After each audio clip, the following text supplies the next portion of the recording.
I remember standing on the subway platform with my mother. I couldn't have been more than 6 years old, and I was a very small little boy holding her hand. And I remember being nose to nose with that silver cross, asking myself, who is this twisted silver man on this little tiny silver cross? I thought Christians were idiots.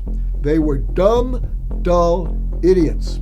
I didn't know any, but I'd seen them on television and in the movies.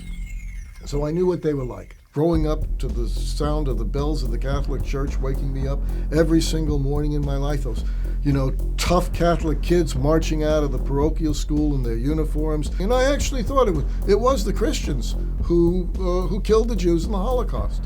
The Nazis were, I thought the Nazis were some kind of Christian that went on with the business that had been going on for centuries of killing Jews, and they were doing it just more effectively. When I visited Dachau outside of Munich, when I saw the concentration camp and some of the films that they kept and how it was presented, I began really to ask myself in a serious way, for the first time ever perhaps, the debt, how I could just charge the debt that I had as a Jew to those that had suffered so greatly on behalf of that identity, and what it had to do with me.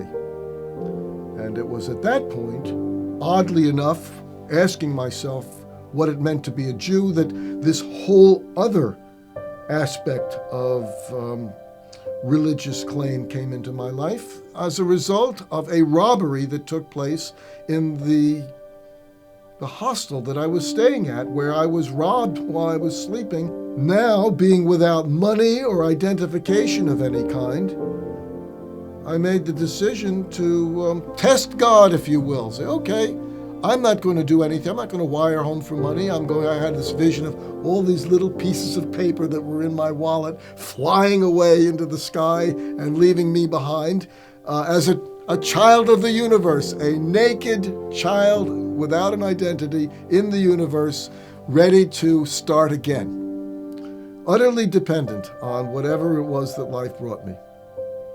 And if there were a God out there and God wanted to look down and show mercy on me, he was certainly welcome to.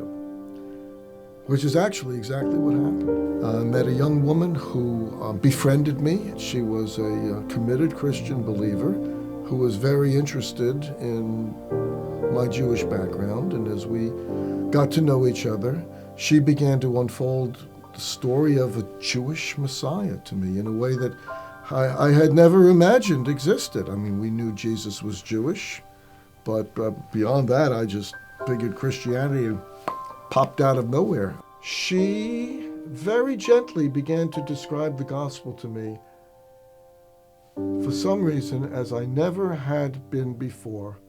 I was willing to listen to the story. When I was robbed in the youth hostel, I told her something about what had happened to me. She offered to buy me lunch, and suddenly my view of God began to perk up, because I thought, this is like an answer to my prayers. This is what I've been waiting for. Well, when I ask myself how it was that I became receptive to a message that had just been antithetical to me throughout the course of my whole life, growing up as I did, understanding, even though it wasn't even said out loud, but that Jesus was not for us. Jesus was not for Jewish kids, not for Jewish people, and his followers were not to be trusted. I was challenged because I didn't know that anything like this could ever exist, but there was something so compelling about what she represented. And it wasn't as though she was calling attention to it either. It was just something that naturally flowed from her being that I have to say, I found it very compelling, and it made me want to know more. Reading the New Testament was a revelation to me, because I thought it was a Christian book. That was written by Christians for Christians, had nothing whatsoever to do with Jewish life or Jewish faith. And as I began to read the New Testament, I'm reading all of this scripture from the Hebrew Bible that is in the Gospels, and reading about a Jewish Jesus talking to Jewish people about the prophecies and promises of the Hebrew scripture in the land of promise. And I wound up asking myself, all right, what isn't Jewish about this? And why didn't somebody tell me before? But over the course of about 6 or 7 weeks, as I read the Bible and prayed, learned for the first time in, I don't know, ever really, because something had happened to me in Paris that I couldn't deny. But at the same time, I was terrified. I didn't know how to respond or what to do. I was very frightened that I was going to give myself in a way that I wasn't prepared to do. And I was so intent upon preserving my own freedom and autonomy that it felt as if I was going to, if I believed in God, I was going to betray myself.